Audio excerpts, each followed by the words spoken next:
Vós, porém, amados, lembrai-vos das palavras anteriormente proferidas pelos apóstolos de nosso Senhor Jesus Cristo, os quais vos diziam: no último tempo haverá escarnecedores andando segundo as suas ímpias paixões.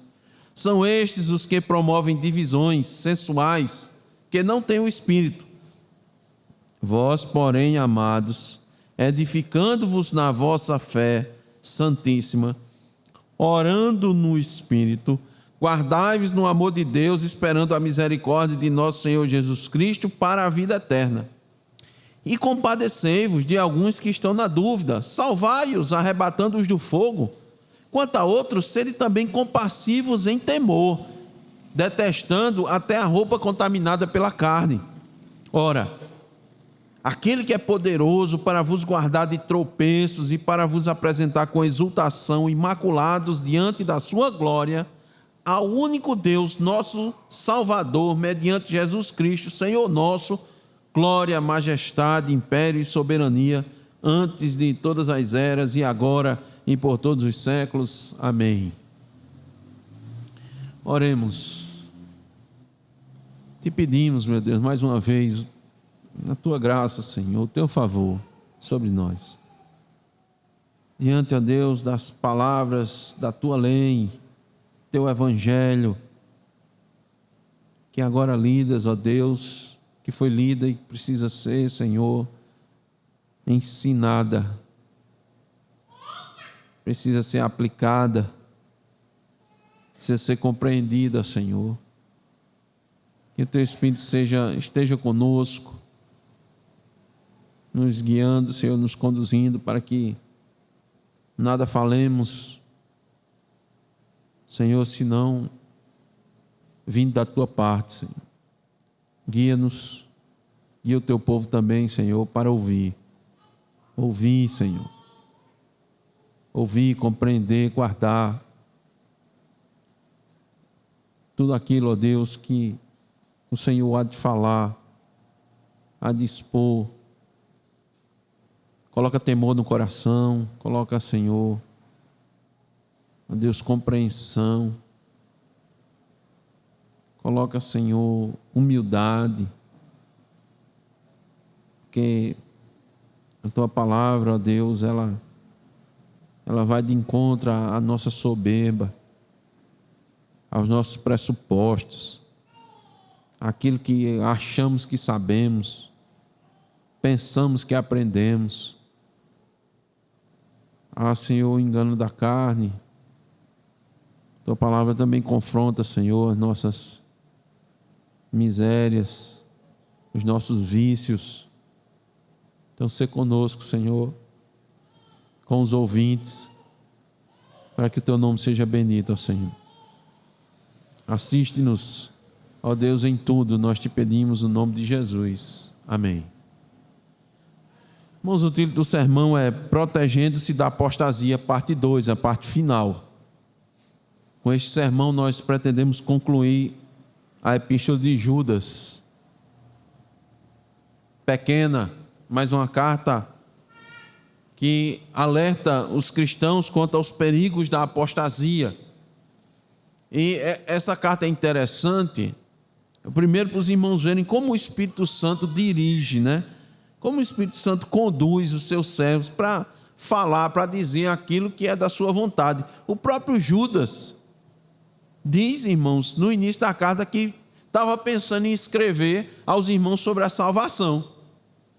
Ele queria falar sobre a salvação, ele tinha o desejo de falar sobre a salvação, assunto importante, lógico, claro, mas o Espírito o guia porque ele percebeu que havia um grande perigo de homens que estavam se infiltrando na igreja, na comunidade cristã, com um comportamento incoerente.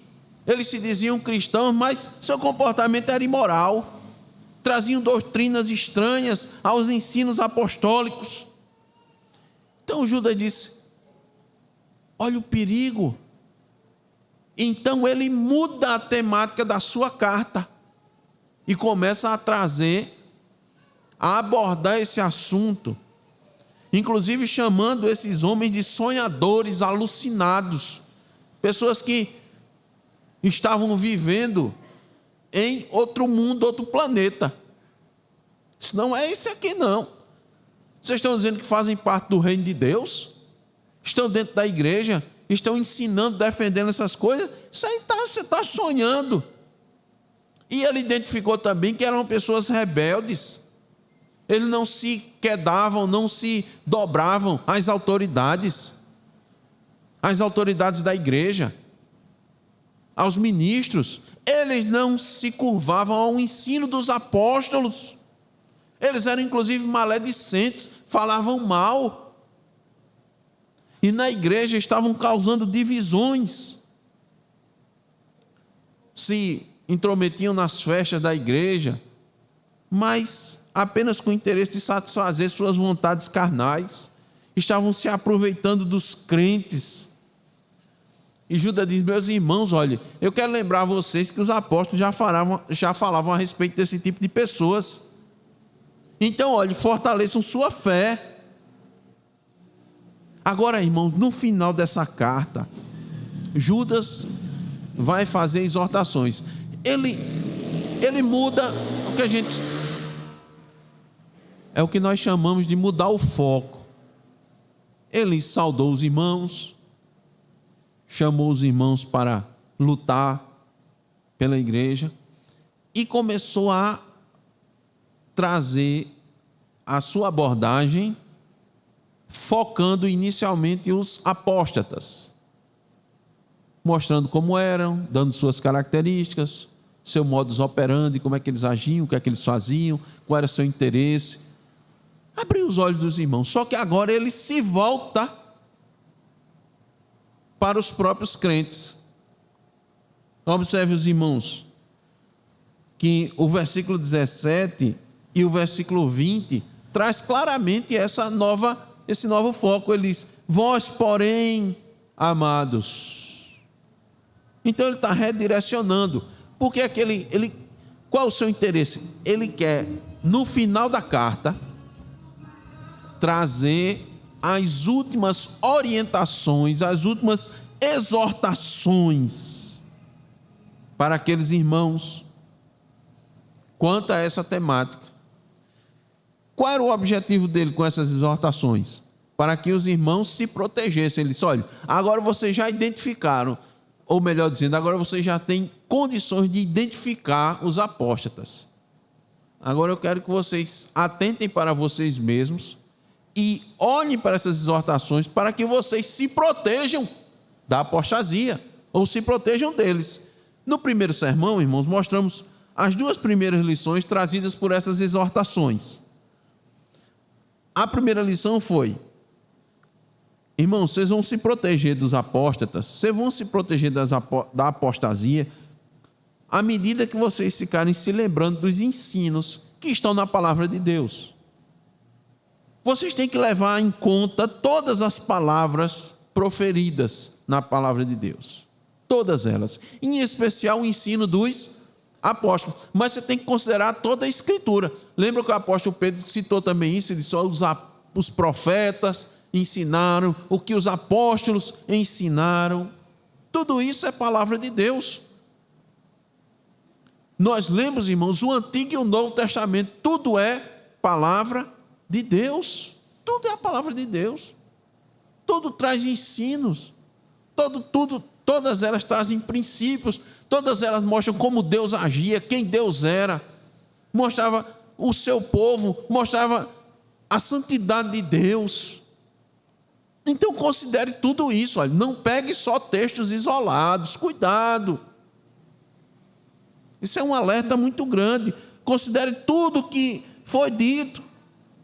Olhe, se você deixar de lado uma questão importante, pode ser uma porta aberta para a heresia. É só você deixar uma brecha. Então, olha, você tem que estar bem preparado para identificar, para se proteger. E outra coisa, proteger a igreja. Meus irmãos, essa chamada aqui é para sua proteção e para a proteção da igreja. Então, lembre-se, esse conhecimento daqui que você esteve, ele precisa estar disponível na sua mente, mas precisa ter descido no coração para poder ser praticado. Isso aí você tem que guardar as 7 chaves. Sabe por quê?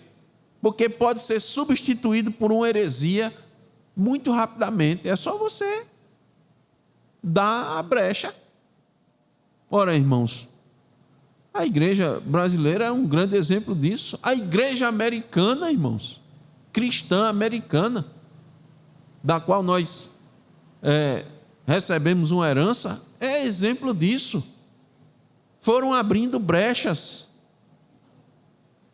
Então, a primeira forma de você se proteger é lembrando dos ensinamentos da palavra de Deus. A segunda maneira é edificando a sua vida. Olhe, para você se proteger contra a apostasia, contra as heresias, contra os falsos ensinamentos, você tem que estar numa postura ativa e não meramente passiva. Nós demos o exemplo aos irmãos que alguns crentes pensam que determinados conhecimentos que eles tiveram da palavra de Deus vão lhe proteger. Isso é muito mais comum do que a gente imagina.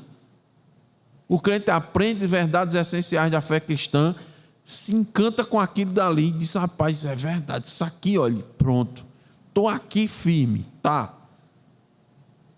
Mas está edificando a vida constantemente, está usando os meios de graça, está vivendo em oração, está vivendo na comunhão, está vivendo na leitura, está meditando na palavra,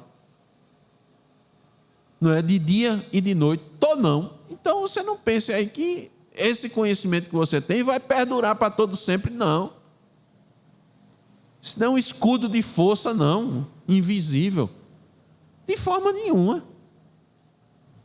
Você tem que estar, olha, edificando a vida.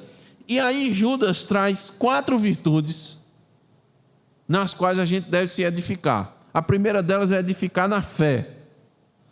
E é interessante, né? Você tem que ter muito cuidado, evidentemente, porque a linguagem aqui parece que a fé é sua. Ó, versículo 20, Judas diz assim: vós, porém, amados, edificando-vos na vossa fé santíssima. Na fé de cada um, é para se edificar na fé que você tem em Deus, em Cristo Jesus? Não, não é não. Isso é não, pastor. Não, na sua fé, na vossa, na fé dos irmãos. Não. Isso daqui não é uma fé subjetiva. Cada um tem a sua, cada um crê, cada um tem sua crença, de forma nenhuma. Essa é uma crença objetiva. É aquilo que se crê, é na fé que a igreja deve ter, na fé que ela, em algo que ela precisa crer, é na sua fundamentação, em que você crê. E aí vem, irmãos, todo um corpo de ensinamento e doutrina, que é a fé dos apóstolos. Em que é que os apóstolos criam? Naquilo que eles criam, eles escreveram. Naquilo que eles criam, eles ensinaram. Naquilo que eles criam, eles ensinaram.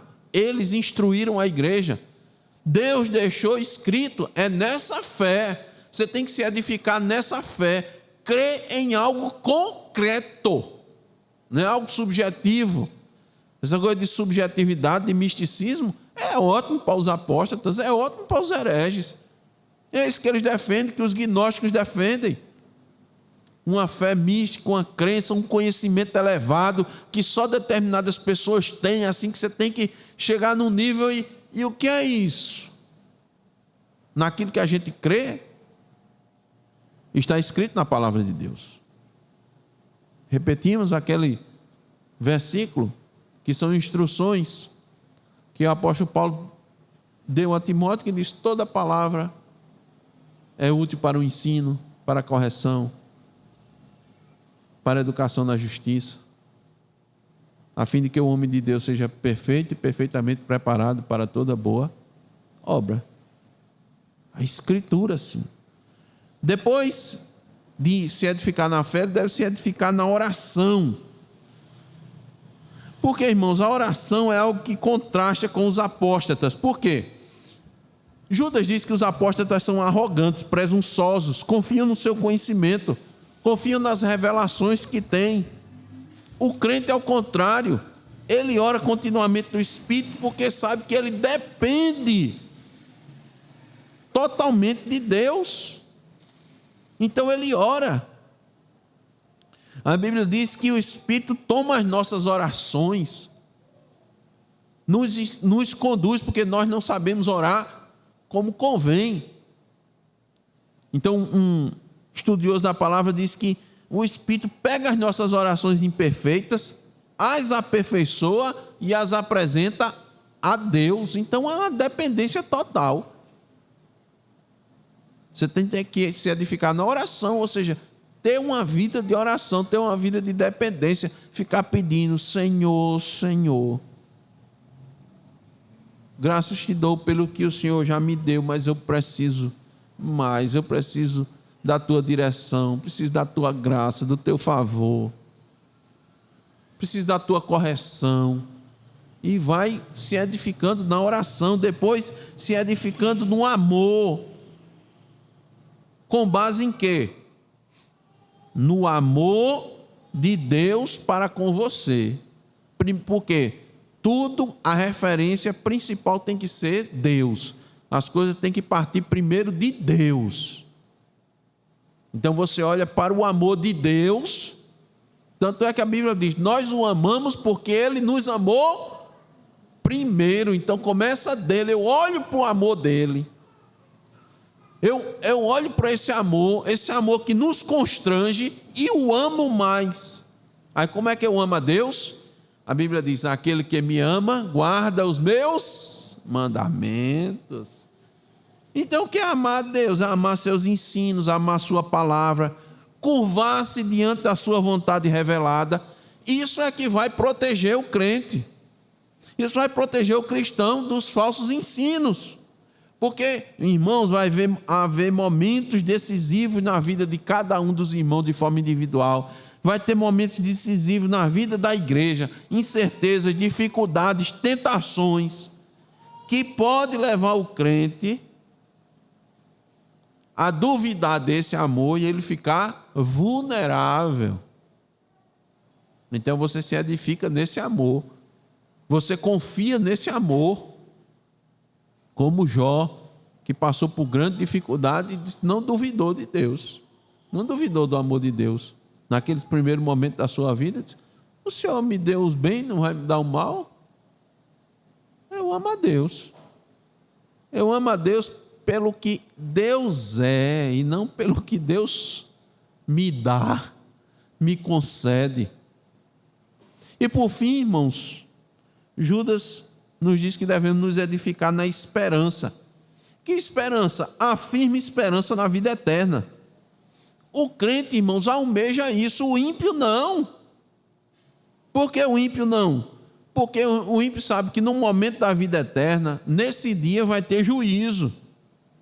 O crente aguarda com ansiosa expectativa, porque tem a certeza que mesmo sendo pecador, a misericórdia de Cristo vai absolvê-lo. E o ímpio fica temendo, teme o dia da morte, não tem certeza. Não, eu acho que Deus vai considerar, né? Eu acho que Deus vai me botar num bom lugar. O pessoal usa muito essa expressão, né? Vai me botar num bom lugar, eu acho que Ele vai. Ele vai se lembrar daquilo que eu fiz, como eu tratei minha mãe, meu pai, como eu fiz aquela bondade ao meu amigo que estava tanto precisando. Mas ele fica em dúvida. Pergunta a ele: está pronto para partir? Ele dá uma tremida. Está pronto para ir? Diz: não, rapaz, ninguém fica pronto, né? Primeiro, ninguém está pronto para essas coisas. O crente deve estar pronto, irmãos. Nosso objetivo, irmãos, é concluir com essas instruções de como o crente vai se proteger da apostasia. A terceira delas, na sequência, é auxiliando os fracos. Olha que coisa interessante. Vamos ver aí.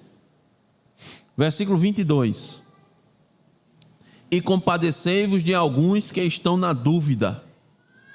E compadecei-vos de alguns que estão na dúvida.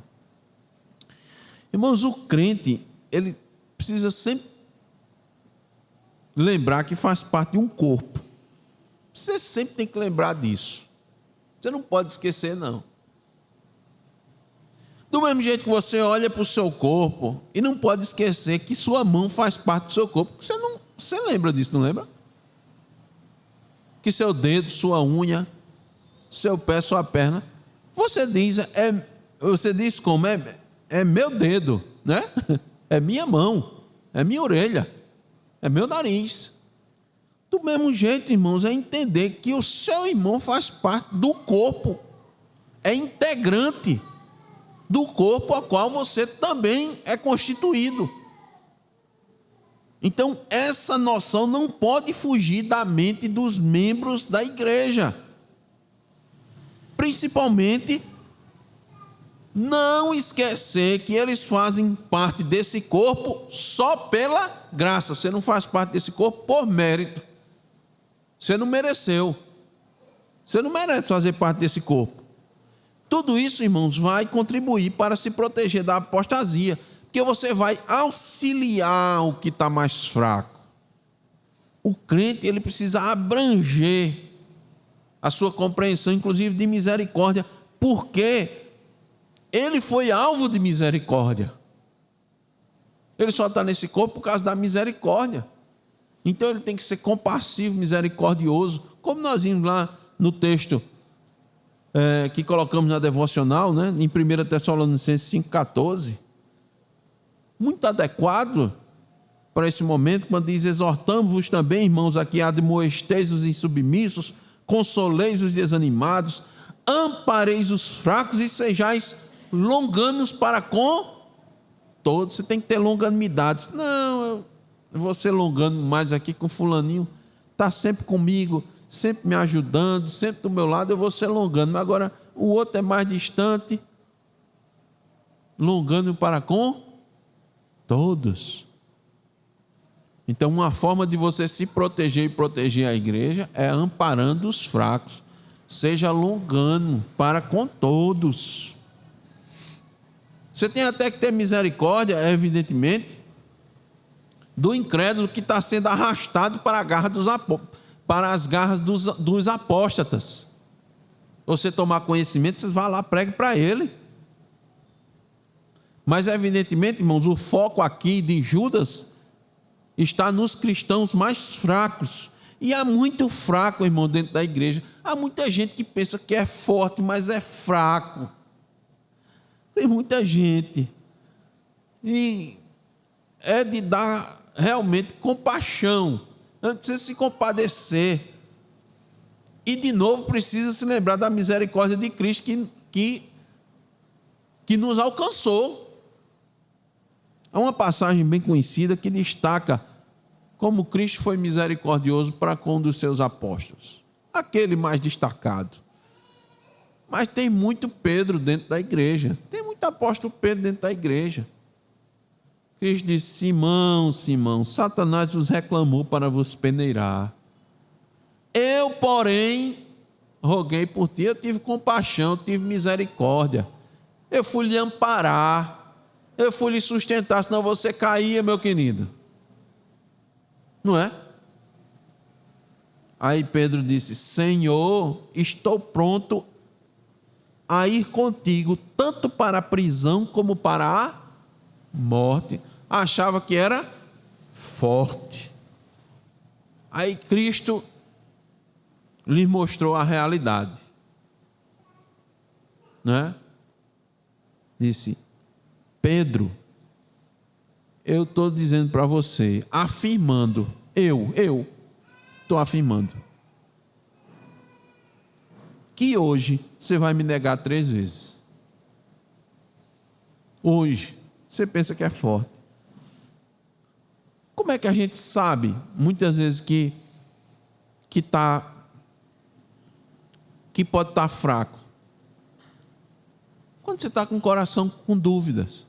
Tem gente que está aqui e concorda e balança a cabeça muitas vezes, mas no coraçãozinho está cheio de dúvidas, tem muitos questionamentos na sua mente. mesmo os mais básicos com relação à fé cristã. E fica assim, evidentemente, irmãos, claro que nós não temos resposta para tudo na Escritura. Mas em questões básicas, fundamentais, essenciais, tem muita gente que tem dúvida. E esses são alvo fácil dos apóstatas e fáceis mestres. Então a gente precisa considerar isso. A gente precisa atentar. Quando vê o fraco, quando observar o fraco, o que é que você vai fazer? Ajudar. Calvino disse assim: devemos considerar o caráter e a disposição de cada um, de modo que aqueles que são mansos e dóceis podem ser restaurados de maneira gentil ao caminho certo, como sendo objetos de piedade. Porque Calvino está considerando o contexto e diz: tem uns que são mais dóceis, tem uns que são mais agressivos. Os que são assim mais agressivos, você precisa ser um pouco mais forte também. Você precisa ser firme. Paulo precisou ser firme com Pedro, não foi?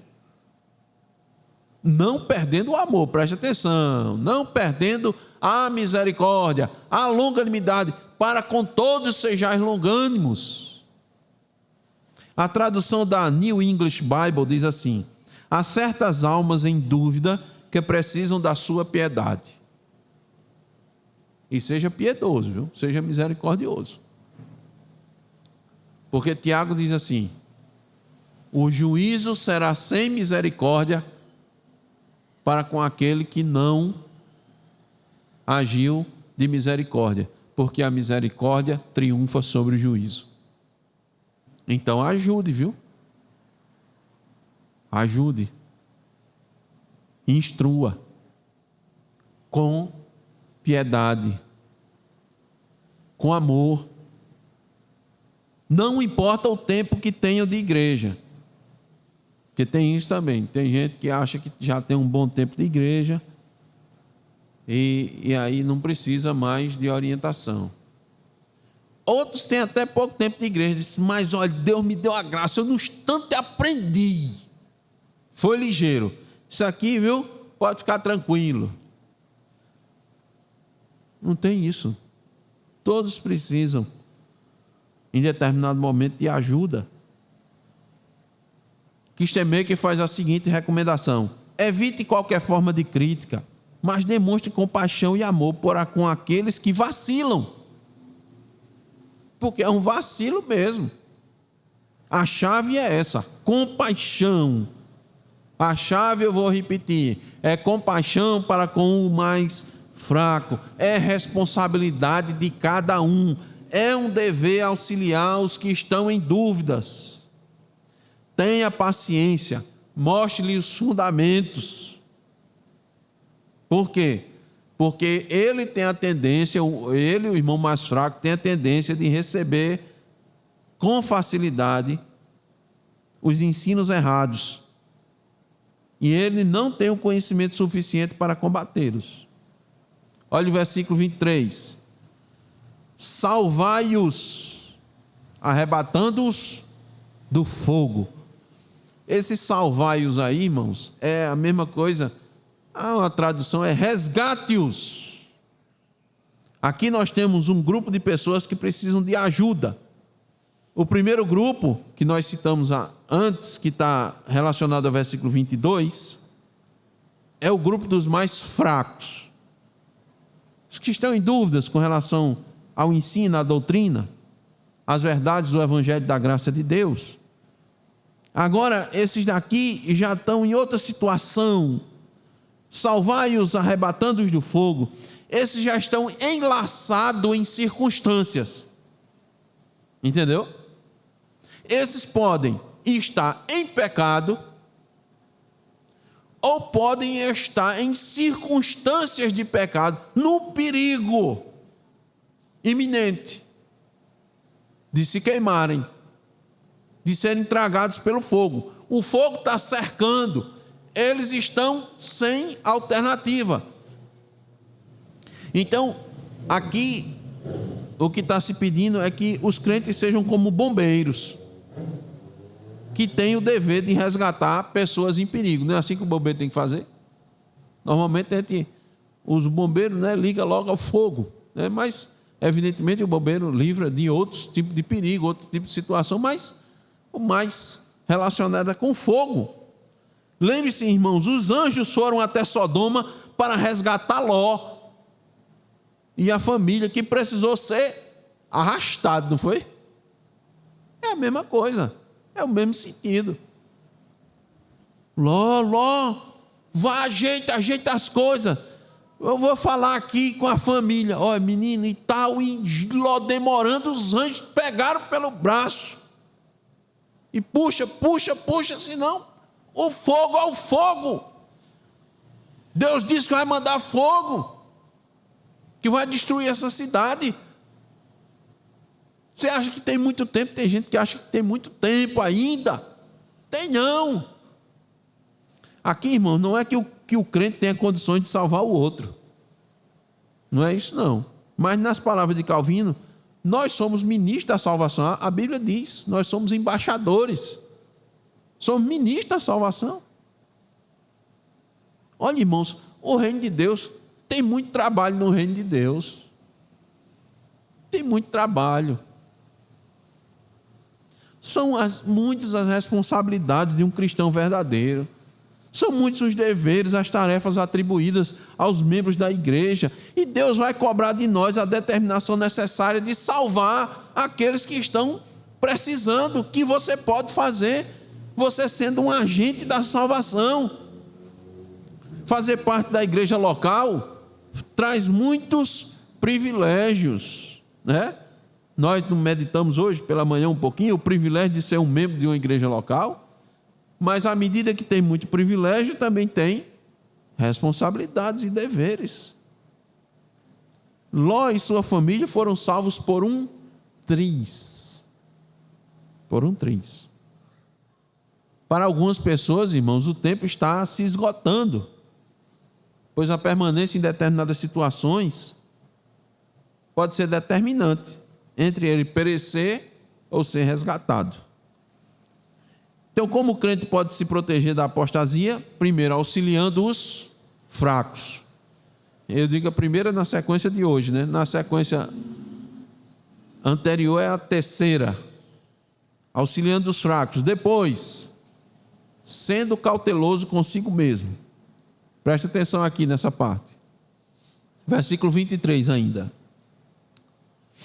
Salvai-os, arrebatando-os do fogo. Quanto a outros, sede também compassivos em temor, detestando até a roupa contaminada pela carne. Então, tenha cuidado consigo mesmo. Vou procurar explicar aqui para os irmãos esse cuidado consigo mesmo. Veja, aqui esse texto, os estudiosos dizem que o texto no grego traz certas dificuldades, devido a várias traduções. Mas veja, em termos gerais, irmãos, se discute se Judas está se referindo a 2 ou 3 categorias de pessoas. Nós entendemos que a intenção de Judas é se referir a 3 categorias de pessoas. Vamos lá. Primeiro, aquilo que nós vimos, a piedade contra outros que estão em dificuldades. Estão apresentadas nos 2 casos anteriores. Aquelas pessoas que são mais fracas e umas que estão na situação iminente de ou já estão em pecado ou estão ali todo enlaçado. São 2 categorias. A terceira tem pessoas aqui, quanto a outros, então seria uma terceira, sede também compassivos em temor. Agora, tome cuidado consigo mesmo. É isso daqui, detestando até a roupa contaminada pela carne. Então, seja compadecidos em temor. Tema o quê? Tema se contaminar com o pecado. É isso. Porque, irmãos, há crentes que sem sabedoria acabam se envolvendo em pecados que deveriam combater. Tem crentes podemos chamar assim, desavisados ou sem preparo, que com muita facilidade são atraídos para esse tipo de situação. Então, ele quer ajudar, mas ele não tem sabedoria para isso. Aí ele se envolve e peca. E cai em pecado. A palavra de sabedoria é a seguinte: o prudente antevê o perigo e toma precauções. Ele vê uma situação complicada, ele toma precauções. O ingênuo avança às cegas e sofre as consequências. Provérbios 22, 3. Quem está, irmãos, em situação complicada de pecado deve receber nossa piedade. Precisamos ser bondosos, compassivos, mas com cautela. Com cautela. Porque com facilidade podemos ser enredados no pecado do outro, mesmo querendo ajudar. Então, para que isso não ocorra, é necessário sabedoria e discernimento. Coisa que o cristão sempre precisa ter, irmãos. Precisa ter essas virtudes.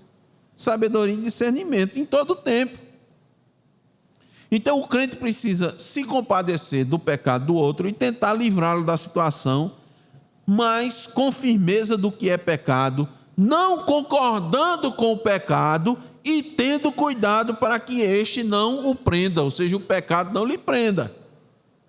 Os pecados da lascívia, que são estimulados pelos falsos mestres e apóstatas, têm um poder de atração muito grande, e daí o cuidado redobrado. Determinados ensinamentos, os irmãos vão muitas vezes falar com o outro e vão instruir, e o irmão vem que está ali e convence o outro. E aí vai ver, quer dizer, ou foi ajudar e foi enredado. Tome cuidado. Tome cuidado. A conclusão do versículo 23 é: detestando até a roupa contaminada pela carne. Essa expressão, irmãos, alguns estudiosos nos levam até o profeta Zacarias para entendermos melhor essa metáfora. Abra aí sua Bíblia, em Zacarias 3 ao 4. Não desmarque Judas, né? Abra em Zacarias 3, do 3 ao 4. Os irmãos vão entender melhor essa metáfora aí. Quando Judas diz, detestando até a roupa contaminada pela carne. Veja que Judas sempre faz muita referência, né, irmãos, ao Antigo Testamento. Zacarias 3 a 4 diz assim: ora, Josué, esse Josué aqui, irmãos, é o sumo sacerdote, viu? Da época. Josué, trajado de vestes sujas, estava diante do anjo. Tomou este a palavra e disse aos que estavam diante dele. O anjo, né, disse: tirai-lhe as vestes sujas. A Josué disse: eis que tenho feito que passe de ti a tua iniquidade, e te vestirei de finos trajes. Christian Maker, irmãos, diz que nessa passagem aqui, estas vestes sujas são as vestes debaixo do sacerdote. Os irmãos sabem que tem aquela veste por cima e tinha a veste de baixo.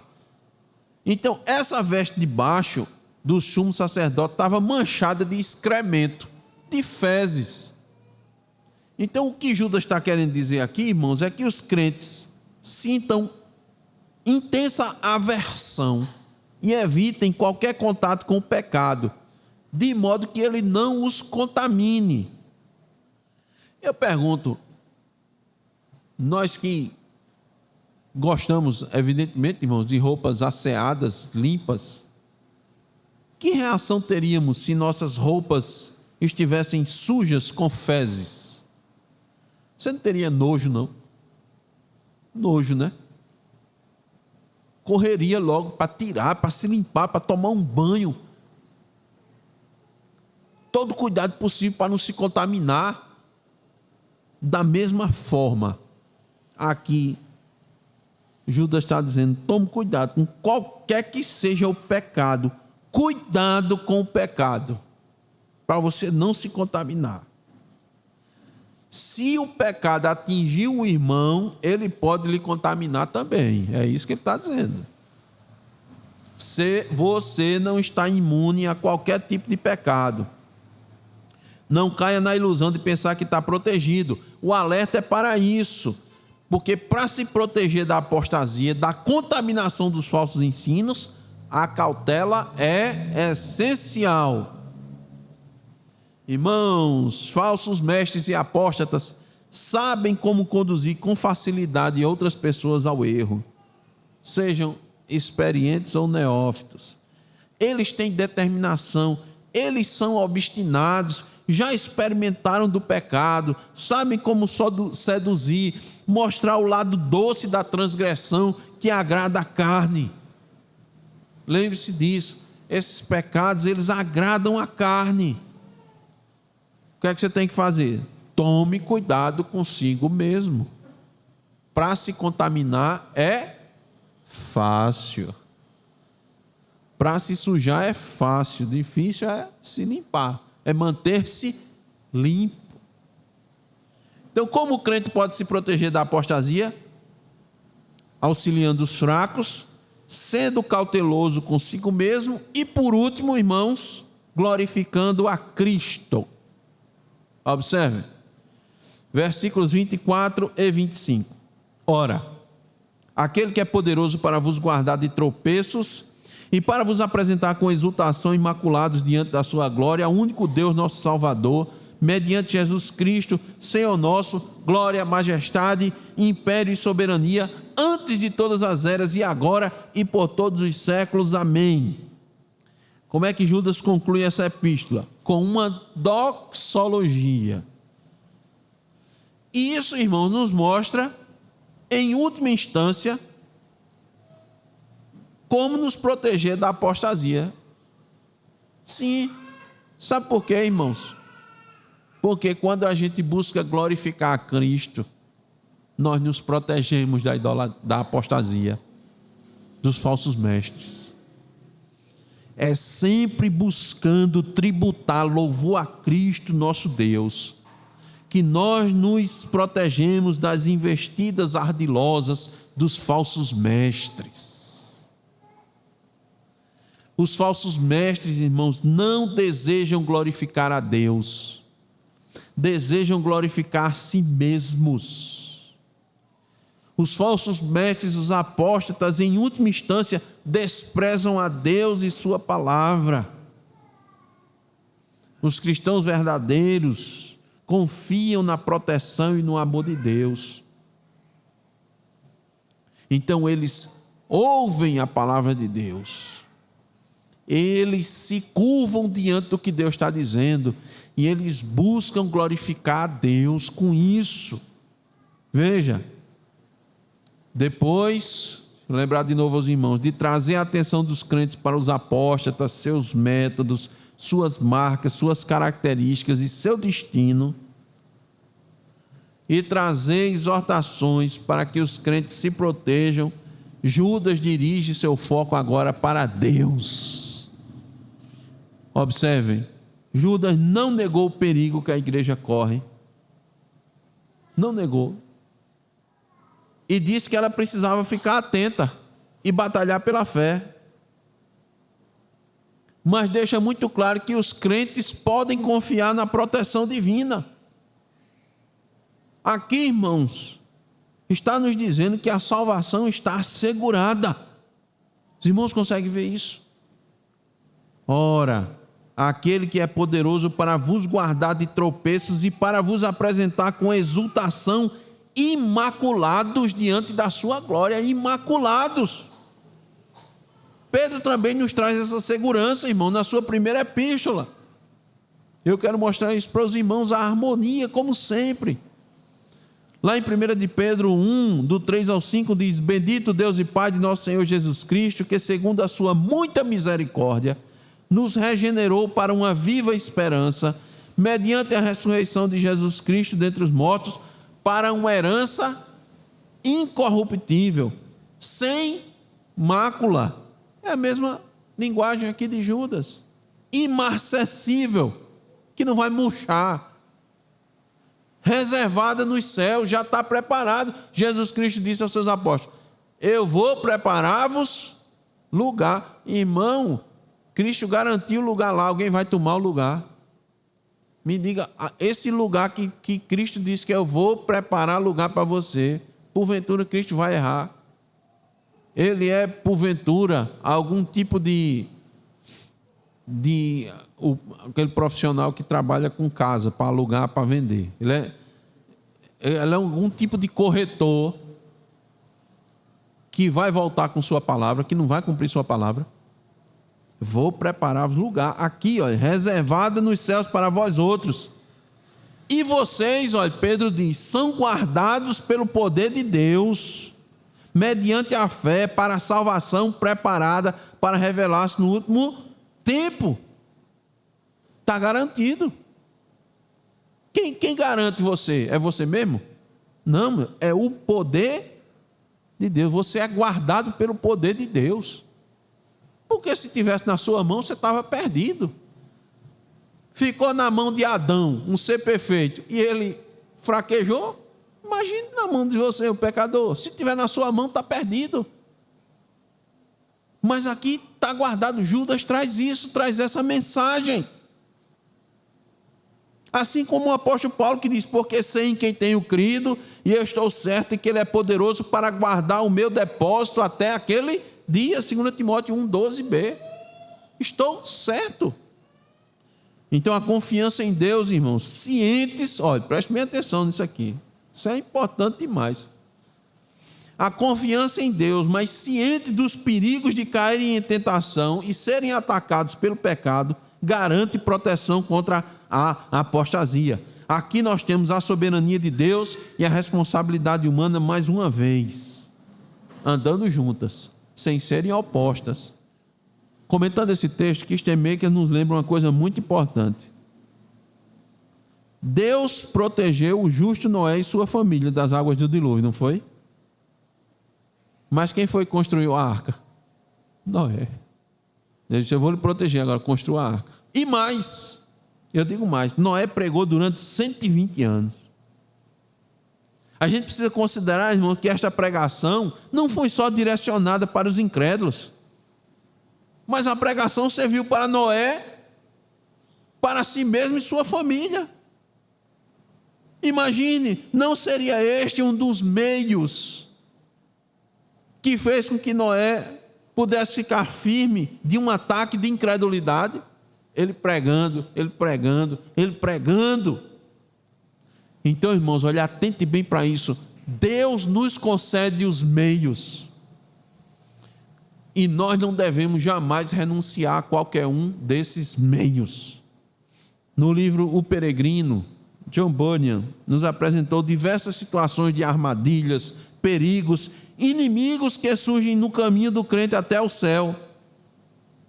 E que apesar de alguns tropeços e castigos, cristão, o personagem, foi guardado pelo Todo-Poderoso.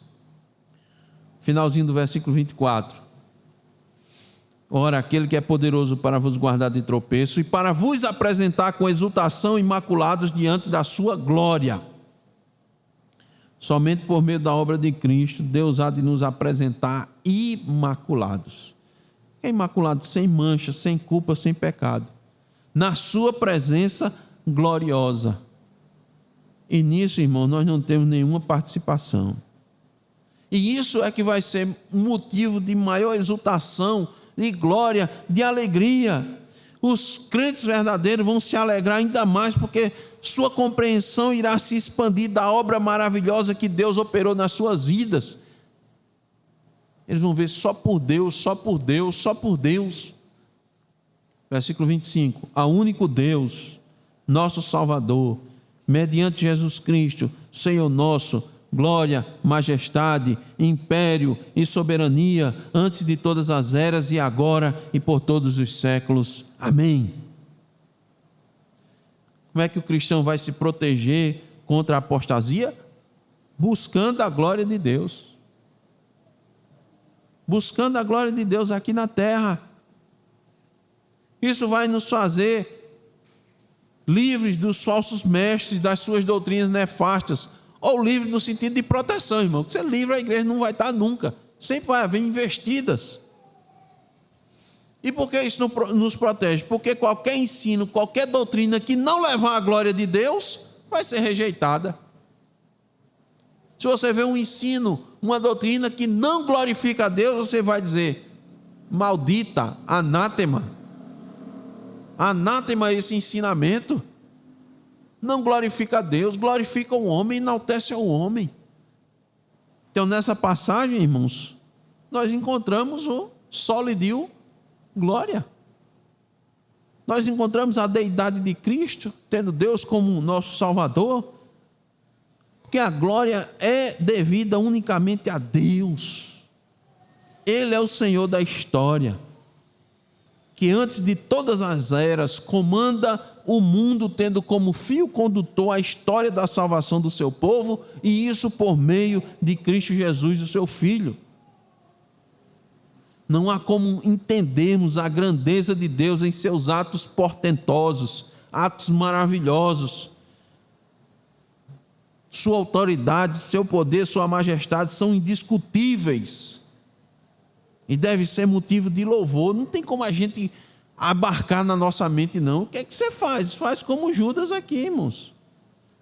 Ao único Deus, nosso Salvador, mediante Cristo, Senhor nosso, a glória, a majestade, império e soberania, antes de todas as eras, independente do tempo. Ele não está limitado ao tempo, ele é de eternidade a eternidade, ele é Deus, por todos os séculos, para todos sempre.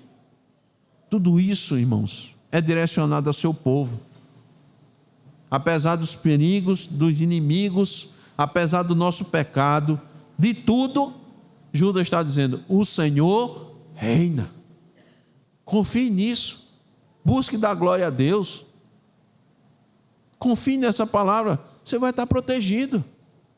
Eu trouxe para você, claro, os perigos. Isso está aqui. Isso é evidente. Está patente. Lute. Proteja-se, proteja seu irmão, seja humilde, seja misericordioso, seja piedoso. Isso é responsabilidade sua.